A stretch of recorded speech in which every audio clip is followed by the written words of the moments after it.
Hello, everybody. Welcome back to Tin Man's Corner Channel. I'm your host, Jeffrey Tin Man Taylor, and today I'll be reacting to Mr. Nightmare video for you guys. And it's going to be 4 very scary true fishing horror stories. He uploaded this video 3 weeks ago, and I never got around to filming a reaction to it because I was trying to react to some other ones. But anyway, there's still some new videos of his I need to react to, so I'll react to those too. But first, I'm going to react to this one. And I'm going to turn the lights off for you guys, turn the camera back to my computer screen, and let's get this reaction on the road, shall we?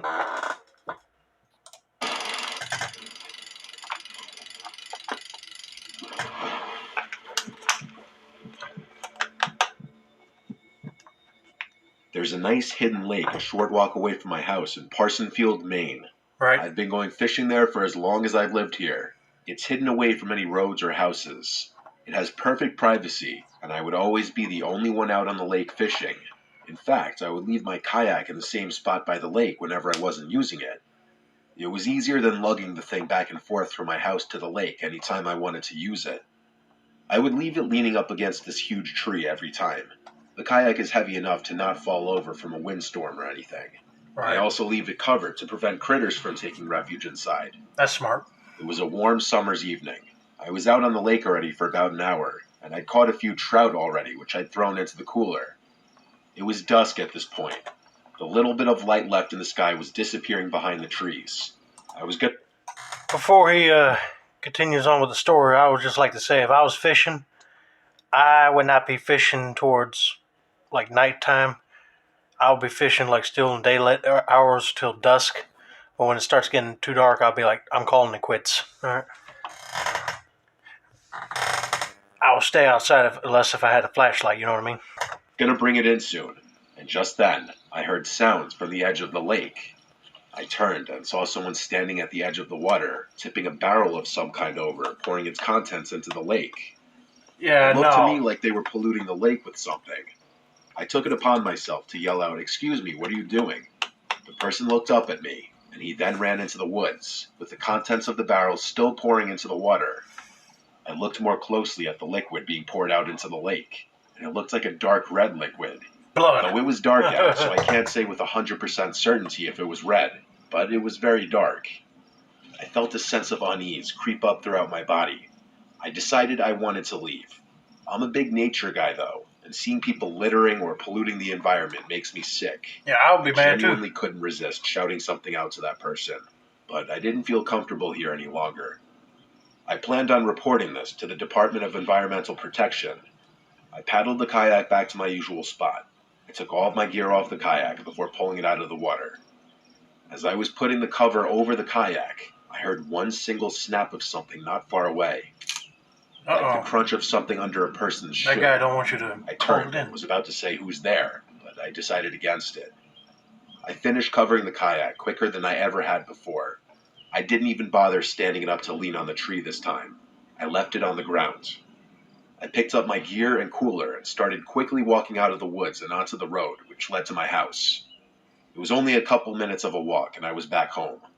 I kept looking over my shoulder the entire time, though, thinking someone was behind me. I put my gear in the shed real quick, then went inside. I never locked the door so quickly. I was genuinely spooked. I rinsed off the trout and put them in the fridge, planning on cooking them tomorrow. Tonight, I just heated up some leftovers. As the food was in the microwave, there was a knock at my front door. The fear and dread that I was feeling the entire... He must have found you. That's scary to think about. entire walk back to the house returned in an instant, and my suspicion that I was being followed home was basically confirmed. I mean, who else would be knocking on my door this late? Yeah. My lights were on, my car was in the driveway, whoever it was knew I was in here. I had all the shades closed, though, so nobody could look inside. They knocked on the door again. The microwave beeped as the timer hit 0. I'm sure whoever was outside heard it. All the windows were cracked open, and a moment later, there was a knock now on the window, and a man's voice said through the window, "Excuse me, I think you saw me at the lake earlier. I'd just like to explain myself." There No. was absolutely no chance I was opening the door to this person. He's just doing it so Them he to can kill you, stalk me to probably. my house told me this was a dangerous person. They repeatedly knocked on the window and kept yelling hello through it. I decided to acknowledge him now that he was getting more aggressive. I yelled, "Yo, leave or I'll call the police." I intended to either way, but it was still a threat to get him to leave. The man responded calmly now, saying, "Sir, if you could just open the front door, I'll explain everything to you." I repeated my threat, and I didn't hear his voice again. At this point, I shut and locked every window in the house and Good, turned on that's the smart. AC. I also made a report to the non-emergency police number, detailing both the barrel being dumped into the lake and the man coming to my house. I also made an online report with the Department of Environmental Protection. Making these two reports honestly made me feel a little better about going to sleep that night. But thank God I'm a light sleeper. In the middle of the night, like 2 a.m., I heard a crash from downstairs. He I tried to break immediately in. sprang out of my bed and grabbed my Glock from the closet. I heard someone's attempt at quiet footsteps coming up the creaky wooden steps. I had my Glock loaded in hand as I stood behind my dresser right by my closet, aiming at the door. I heard very slow creeping towards my door. My bedroom door is closest to the stairs, so it was naturally the first door that they would approach. And sure enough, I heard the doorknob slowly press down, and then the door pushed open. I saw nothing but the man's silhouette enter the room. I flicked on the lamp next to me so he could see my gun, and I screamed, "Get on the ground now." He raised his hands in the air, and seemed for a second to be motioning for me to calm down. He had a small blade in his hand. I told him to drop it, but then he said calmly, "I'm leaving," and he turned and ran for downstairs. I yelled at him to stop, but he clearly took the No, he chance don't on want me to get being shot. too afraid to pull the trigger. I heard him leave through the front door. I ran downstairs to lock the front door right away and then call 911. My living room window was shattered. Glass was all over the floor. I kept my sight on that broken window until the police officers showed up. I had to explain that I already made a non-emergency report of what happened earlier. In fear of waiting too long by morning for the barrel to be gone, in the darkness, I went with two of the officers who showed up to my house to where I saw that man dumping the barrel into the lake. But after 20 minutes of walking around looking for it, it was gone. The man must have made sure not to leave it behind. I gave my best description of the man to the police for their report. The man was a short, bearded white man with a receding hairline and glasses, wearing a black flannel shirt and black pants. After the police left, I stayed in the living room all night with my gun next to me, watching TV. No way in hell was I going to sleep with a broken window and some nut job out there. At dawn, my brothers came over to help me fix the window. My brother Dale stayed at the house while my other brother and I went to Home Depot to get the window and parts. Dale stayed at the house with me for a few nights till things cooled down. My not-so-wild theory is that the barrel contained human remains, That's what I possibly was thinking. dissolved in some kind of acid. Why else would that man follow me home and then break into my house to potentially murder me? Trust your gut if something feels wrong. I knew if I opened my door to that man, something terrible might have happened to me.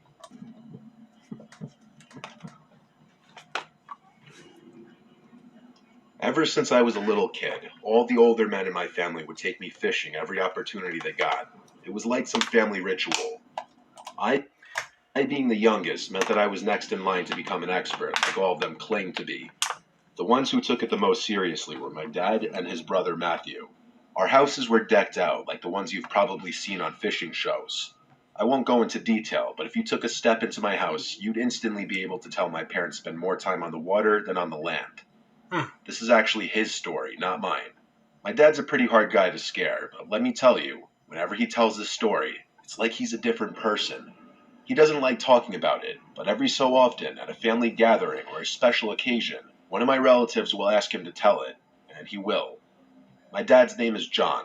He was fishing with my uncle Matthew and their close friends Rich, Jeff, and Monty. They had set out early, before the sun had even broken the horizon, heading to a remote spot they had all agreed was prime fishing territory. This place was a couple of hours boat ride from the nearest marina, tucked away in a secluded cove-type area that few bothered to explore. It was known among them for its abundant bass and the occasional pike.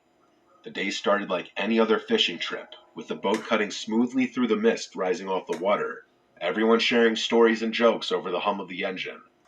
They anchored the boat in a familiar cove, surrounded by dense forest. Monty was the first to crack open a beer, even though it was so early in the morning. My dad tells me all the time that Monty is his wild friend, the one who tends to drink a little more than he should. They fished for hours, the only sounds being the occasional splash of a lure hitting the water, and their own laughter. Oh, and the occasional crunch of empty beer cans that they were drinking like water. As the day wore on, they had their fair share of catches, each one sparking a small celebration. As dusk approached, the light began to wane. A dense fog rolled in from the water.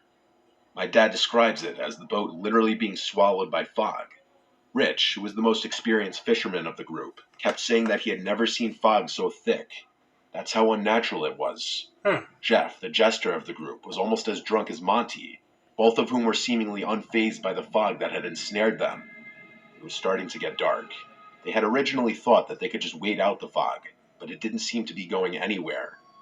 My dad and Rich agreed that Matthew should just try to drive the boat out of the cove and into the open ocean, where the fog probably wouldn't be as dense. Matthew agreed, but even though he was typically the most cautious, he only narrowly avoided colliding with the shore. Oh. He refused to risk further damage to his prized boat.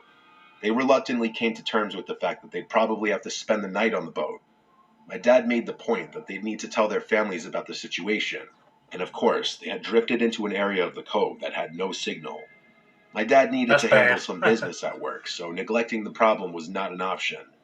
He offered to go ashore in search of a signal, and Rich and Jeff said they'd join him. Matthew would stay back to guard the boat and an increasingly inebriated Monty.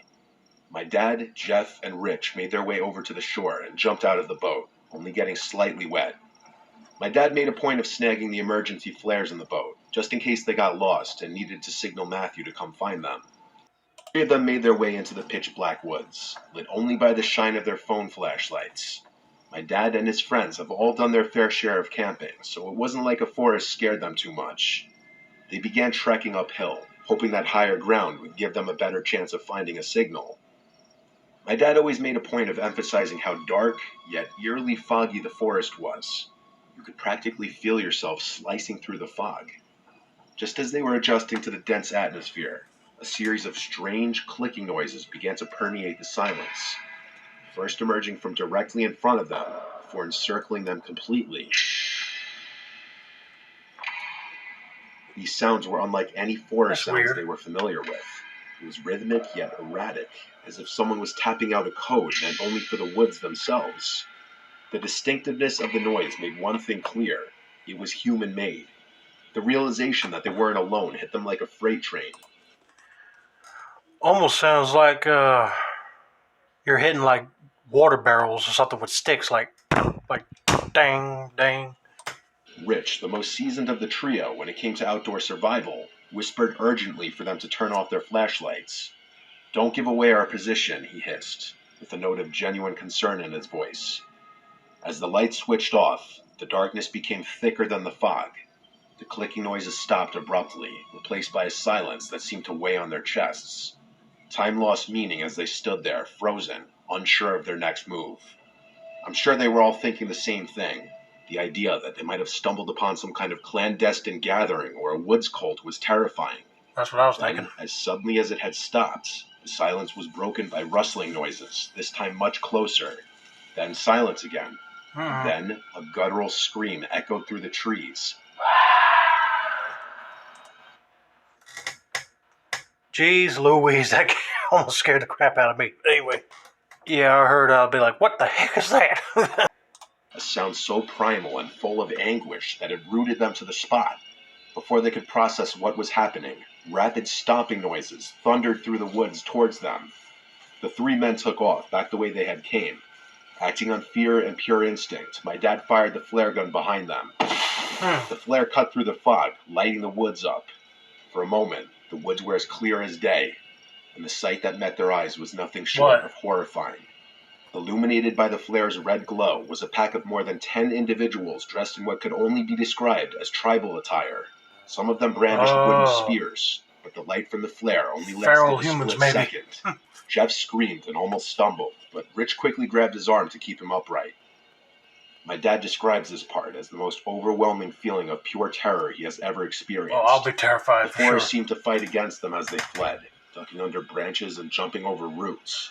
By some miracle, they emerged from the tree line, panting and disoriented, but alive. They screamed at Matthew to start the engine, the urgency in their voices leaving no room for question. Matthew complied immediately, and the boat lurched forward just as their pursuers reached the shoreline. In the chaos, my dad fired the last flare into the air, back towards the shore. For a split second, as the flare's light pierced the fog, they saw their pursuers at the water's edge. It was freakish. There must have been at least 15 of them, just standing motionless at the water's edge. The flare's light faded, and it was dark again. Matthew managed to get a safe distance away, then stopped the boat again. After the engine was off, the only sounds were Jeff, my dad, and Rich's breathing. My dad says he wasn't able to process what had happened for nearly an hour. He was functioning off pure adrenaline and survival instincts. They ended up taking turns keeping watch while the others slept, and left first thing in the morning as soon as the fog dissipated. Funnily enough, Monty had passed out before everything went down and doesn't remember any of the details of that night. I still get shivers down my spine when I tell this story. I can only imagine what my dad must feel when he thinks back to it. I'm glad your dad got out of there. Anyway, and just the thought of shooting a flare gun and seeing people wearing primal looking clothes, that is scary enough. But yeah, they probably were cannibals or feral people looking for something to eat. Ooh, that's creepy. I've been fishing for as long as I can remember. I'm almost 60 years old now, and even though I've been fishing thousands of times, I can't think of any other way I'd rather spend the rest of my life. My kids are all off living their own lives, and things around the house are quiet now. You could hear a pin drop most of the time. Sometimes I miss the old days, being able to throw the pigskin around with my boys in the backyard, but some things just aren't in the game plan anymore. I usually fish with my pals from college, but more often than not, I found myself going at it alone, like a lone wolf. This was one of those times. I haven't stepped foot outside upstate New York in over 15 years. I don't see a reason to. We've got some of the best fishing lakes in the country, and I plan on making full use of them. It was mid-April in the early season, just after the ice out and before May hit. For whatever reason, I decided I wanted a more secluded spot this time around, so I chose a nondescript lake in the middle of nowhere that was pretty small. I drove up an hour before sunrise so that I could be out on the water when the sun poked through. I unstrapped my kayak from the roof of the car and made my way over to the lake. I rode out to the middle of the lake and admired the beautiful early colors starting to paint the sky. It felt like home. You can bet your bottom dollar I'd never trade a day like this for anything. Looks peaceful. It was a little chilly, but I've got skin like steel. I could tell the sun was just about to appear in the sky, so I started gearing up. I was shooting for largemouth bass, so I made my way back to the outside edge of the weed beds, planning to move back toward the middle of the lake if I got skunked. I went for a 6.5-foot medium-action spinning rod with 9-pound monofilament line. I was using a wacky rig, which is a 4-inch rubber stick worm, my go-to for catching largemouth. Just before I was about to start what would hopefully be a swell day on the water, I noticed something strange across the lake. I couldn't quite see what was going on, but I could tell that there was movement. At first I thought it was a fellow fisherman, but curiosity got the better of me. I reached into my knapsack and pulled out my pair of binoculars I used for bird watching. I looked across the lake, and there were 3 figures wearing dark colors and hoods covering their faces. They looked like they were digging a hole or something on the edge of the lake. I kept watching. They finished their hole, and while I was expecting them to put something inside it, they actually did the opposite. One of them pulled something out of the hole, which I couldn't make out even with my binoculars. Then the other 2 did the same, pulling out a few more things that I couldn't quite see. Probably buried money or something, you never know. I was beyond confused. Then I watched as they started tossing the items into the lake, each one making a distinct splash as it smacked the water. Something was wrong. Out of nowhere, a wave of fear washed over me. I didn't know who these people were, but I started thinking they might be dangerous. I didn't know what to do. Thankfully, they started to leave without noticing me. I thought about turning a blind eye, but couldn't bring myself to do it. I waited until they disappeared into the woods, and slowly rode my way over. I was shaking at this point. I wouldn't got do to the that. spot where I was pretty sure they had tossed everything. I started fishing, only this time I wasn't fishing for fish. I was going for something else entirely. I fished around for about an hour with no luck. I had to try something different. I racked my brain, trying to figure out what I could do. And just then, I remembered my depth checker. I had it tucked away in my Volvo. I was determined at this point. I rowed back to shore, returned to my car, retrieved the depth checker, and rowed back to the spot. I was sweating heavily at this point. Yeah, I I would be poked too. around for a bit, feeling nothing but squishy lake bottom. Because you don't know when them guys will be coming back. And then I felt something hard, something metal. I made a mental note of the spot and grabbed my rod. I took the rig off and replaced it with the largest hook I had. I let the spool out slowly, my pointer finger feeling the gentle movement of the line. 50 years of fishing experience was going into this one catch. I felt the slight resistance in the line. It had hit something. I moved the line around slowly, hoping I'd be able to snag it on whatever was down there. After about a minute, the line tugged a little harder than was normal. I was snagged. I reeled in slowly, careful not to drop my catch. What I pulled out of the water had me shivering in my boots. What? I stared at the black 9mm on the end of my Yeah, line. that's what it was. Those thugs had thrown a gun into the lake. I didn't feel safe anymore. I didn't even bother Probably been a murder and they were trying to hide the stuff, and then they figured they might as well just throw it in the water, thinking they would never get caught. looking around for the other items. I reeled the gun into my kayak, careful not to touch it, and hightailed it out of there. As soon as I got to dry land, I called the police.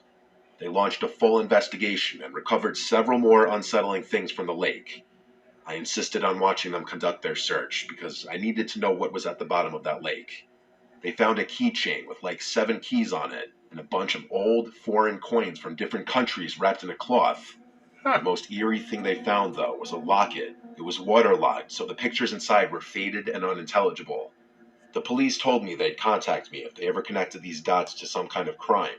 They never called me, though. But the story didn't end there.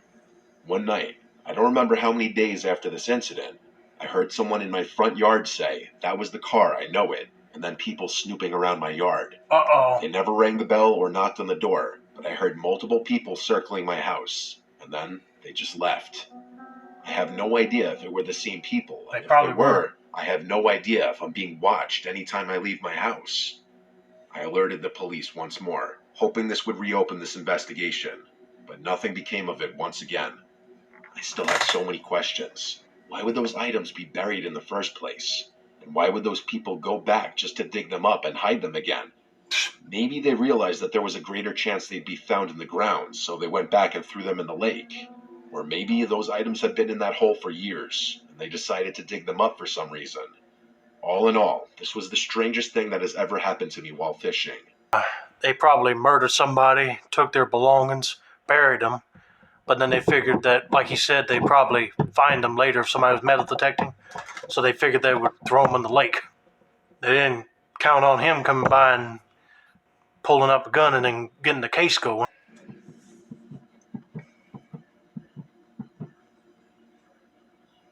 Throughout my life, I would go through phases of different hobbies. I'd pick something that interests me, obsess over it for a year or so, and then find something new to keep myself entertained. During the summer of 2022, I was big into fishing. About an hour's drive away is a shore house my family has owned for decades that's on the water with a lagoon and small Boston whaler. My friends and I would take frequent trips there to fish and just chill. It was the following October after summer Sounds when my nice. two friends Kevin and Arian decided to hit the shore house for a weekend to try to catch some striper, as they're abundant during the fall months. Kevin was an avid fisherman, which was a big reason why I got into the whole fishing craze in the first place. Unfortunately, during this time, our boat was out of the water due to maintenance, so we'd have to fish off the beach and piers. This was no problem though, as Kevin had all the necessary rods and gear to do so. We got together on a Friday afternoon, and I drove us all down. When we got there, we fished during the day off of different piers along the inlet.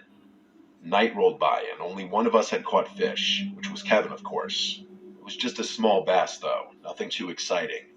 Bummed about our luck, we decided to stay up late to fish off the beach during the night. Kevin said he knew a good beach spot about 15 minutes away, which took us down a desolate road with woods on both sides. It opened up into a small gravel parking area, or at least what seemed like one. Kevin said since we'd have to walk a little ways to the spot, we should take everything we need now so we won't have to go back to the car to get anything. We planned on staying up to catch the sunrise, so we packed accordingly. We walked about 5 minutes down this path, which opened up into a massive beach. We set up camp, which consisted of beach chairs, a speaker, and 2 coolers, one filled with ice for fish and one filled with snacks, water, and beers. Kevin brought these massive fishing rods that were ideal for beach fishing, and also rod holders that you would hammer into the sand. He also had these little bells that connect to the tip of the rod to notify you of any movement. We all casted our rods, cracked a couple beers, and played the waiting game. Within 2 hours, each of us had caught decent-sized fish, which definitely lightened our spirits. We were having a great time, music blasting, knowing that no one was around on this deserted beach. Mid-conversation, Arian stopped talking, lowered the music, and jolted his head to the left. He asked if we heard that, to which we replied, "Heard what?" It looked like he was concentrating on something for a second, and then said, "I heard someone yell something."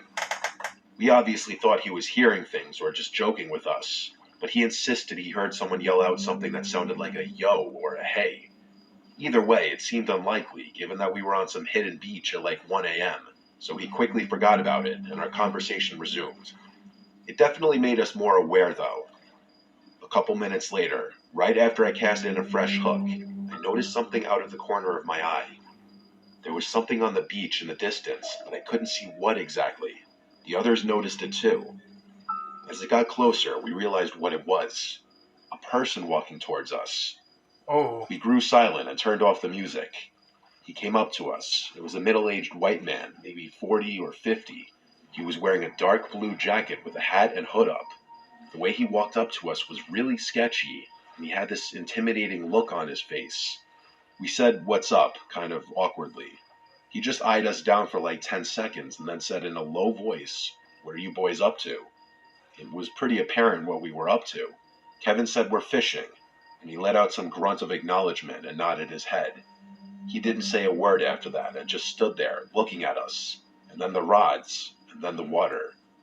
We shot each other looks, thinking he was going to try and rob us. There's no way he could have taken on the 3 of us, though. Yeah, I'd be like, why would you grunt at what they're doing? I mean, good lordy.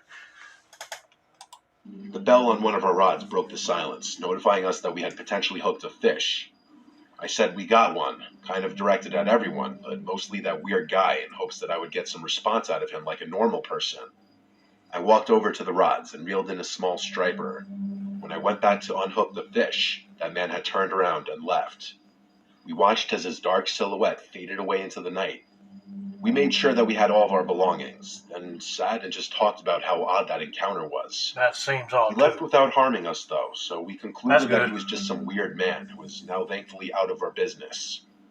We kept the music off just to be cautious, and cracked a few more beers as our conversation transitioned to different topics. At one point, while staring into the horizon, I thought I heard something in the distance. It took me a second to realize what it was, but when I did, my heart dropped. It was a car alarm. I Oh, don't knew it tell. was mine. It was the only car in that lot. Don't tell me that guy just wandered up to the car lot and then broke the window or something trying to get into his car. That guy is crazy. And no houses were out there for probably miles. We started panicking and decided to run back to the car, leaving all of our stuff behind. It took us a couple minutes to get there, and when we did, I was completely distraught. My tires had been slashed, and my driver's side window had been shattered. I got on my phone with the police immediately and told them my location and situation. The operator asked if I knew who may have done it, and we said some sketchy guy came up to us as we were fishing. She asked if I knew where he went, and I said no. Just as I said this, we heard rustling in the woods around us. My heart rose into my throat. I felt trapped. We frantically ran like 200 yards down the road and hid in the trees. I told the operator this, and she said to stay hidden and keep quiet. Within 10 minutes, we saw 2 cop cars speed past with their lights on. We ran back to the car and saw 3 officers searching the area. Multiple things had been stolen, including my wallet, some cash that was in the glove box, and the remainder of Kevin's fishing gear. They found a large knife lying on the ground nearby, which they took for fingerprints and evidence. I told them the whole story with my adrenaline still pumping. They said we were smart to run away and hide, as as it's very likely this man meant us harm. Yeah, Those words made me appreciate my life so much more. The officers made us feel safe, and were nice enough to help us pack up the equipment and carry it back. They took down our information and gave us a ride back to the house. We stayed up all night reflecting on what had just happened. That morning, Arian got us a ride up north, and I picked up my car from the shop a few days later. To this day, this is by far the most frightening experience I've ever had. What was supposed to be a normal fishing trip became a terrifying ordeal that cost me hundreds of dollars worth of damages. Hey, some of this stuff can be replaced, though. But as for the cash, sorry. Never got a call back from the police, meaning that guy is probably still out there. Oh, I better hope he ain't Needless out there. to say, I gave up fishing as a hobby and haven't touched it since.